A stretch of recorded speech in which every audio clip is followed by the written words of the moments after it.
In their tens of thousands, they streamed into the square in front of Seoul's National Assembly to watch the swearing-in of their first female president.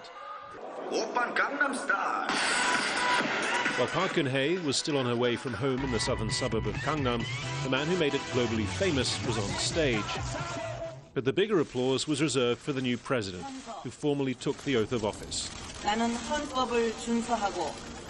Park Geun-hye has been part of South Korean public life for most of her own, as the daughter of the late military dictator Park Chung-hee.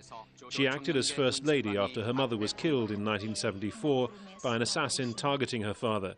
He himself was killed by his security chief 5 years later. His rule marked a period of dizzying economic growth and grim political repression.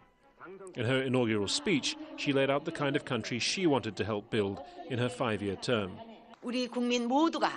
Let us all work together towards a new era of happiness and hope, so that we can all become partners in another miracle or a new chapter in the miracle on the Han River.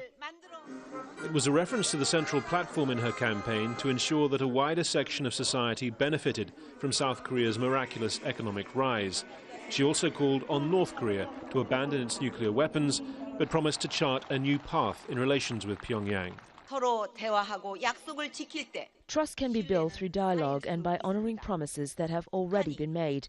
It is my hope that North Korea will abide by international norms and make the right choice so that the trust-building process on the Korean peninsula can move forward. Park Geun-hye campaigned on engaging with North Korea, and the recent rocket launch and nuclear test notwithstanding, she reaffirmed that desire today. The question is what the specifics of that policy will be and how Pyongyang will react. North Korea's state media chose to show scientists and engineers behind the country's nuclear program being congratulated by senior government figures. Since the nuclear test, Pyongyang has already promised a second and third measure of greater intensity. Engagement anytime soon will be tough. There's some skepticism, too, about her ability to fulfill her promise to democratize South Korea's economy.